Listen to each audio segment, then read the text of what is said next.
Greetings, everyone, and welcome to America's Talking, powered by the Center Square. I'm Dan McCaleb, executive editor of the Center Square Newswire service. Members of Congress return to Washington, D.C. next week with a lot to get done. The continuing resolution that passed in November, ending the longest government shutdown in U.S. history, expires at the end of January, meaning large sectors of the federal government will yet again run out of funding without action. Congress has passed only 3 of 12 full-year funding bills, meaning they have 9 more to finish in less than 30 days. Joining me to discuss this is the Center Square's congressional reporter, Therese Boudreau. Therese, Happy New Year. Looking like you're going to have a busy January. Yes, that's right. It is going to be a very busy January. Like you mentioned, the government funding is at top of mind for everyone. As you and I'm sure viewers remember, we had that 43-day long government shutdown when the CR, the continuing resolution to keep the federal government funded at current levels, failed after Democrats rebelled due to concerns about expiring healthcare subsidies. And so they eventually agreed to help Republicans reopen the government. So they authorized that CR to continue funding most of the federal agencies at current levels. And they did pass a minibus, like you said. They passed 3 of the 12 appropriations bills, those full-year funding bills, to properly fund some agencies of the federal government. But the rest are operating on cruise control, as they have been for over a year at this point. And so that continuing resolution expires at the end of January. And so if lawmakers don't craft and fully pass and send to President Trump's desk the 9 remaining full-year funding bills, then either the government shuts down or they pass yet another CR, which it would not be ideal for anybody. And I think that they're really hoping to avoid that. But again, the problem was that they have less than a month when they return from their Christmas recess to get all of that done, to pass those 9 remaining bills. And those are huge funding bills. So we'll see what happens there. That's definitely going to be something to follow. But there are other things happening as well. I mean, the Epstein files that are being, released piecemeal right now by the Department of Justice, that's going to bleed into the new year as well, because they failed to make the deadline, at least fully meet the deadline. They've released a bit over 100,000 at this point, or hundreds of thousands. And the Department of Justice said that there could be up to 1 million more. But it's going to take, the coming weeks, to release all of them. And that, of course, has been dramatic, not least of all because there's been a lot of redactions that people are saying are unnecessary, that aren't following the edict that Congress gave them to release all these files about the sex trafficker, and his associates, without redacting names, if possible.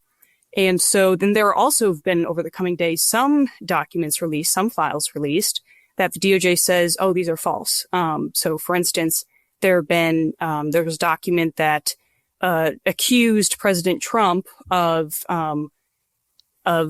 participating in the sex trafficking of girls. And the DOJ said that that's false, but we're releasing it anyway because it's part of all of the files we have related to Epstein. So as you can imagine, this is fueling a lot of speculation, a lot of theories. There are people who, don't believe the claims. There are people who do. And many of the documents being released are useless or have already been released before. So it's not new information. So that's drama that's also happening on the Hill. And a huge thing too is just that a lot of people are becoming increasingly concerned with affordability. Not least of all healthcare, those Obamacare premium tax credits, the enhanced version of them from the COVID-19 pandemic, that's expiring as well very, very soon. And so a lot of people, millions of people, are going to see their premiums rise.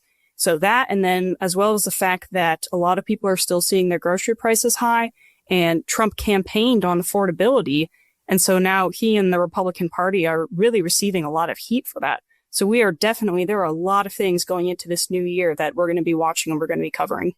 And that doesn't include, all that does not include that 2026 is a midterm election year. All 435 U.S. House seats are up, as are 33 of 100 U.S. Senate seats.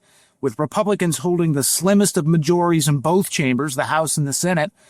Control of Congress for the final 2 years of President Trump's second term are on the line. Primary season gets underway shortly after the first of the year, and then it's a long road to November. Yes, that's right. And again, there are Trump is and the Republican Party are leading on some things.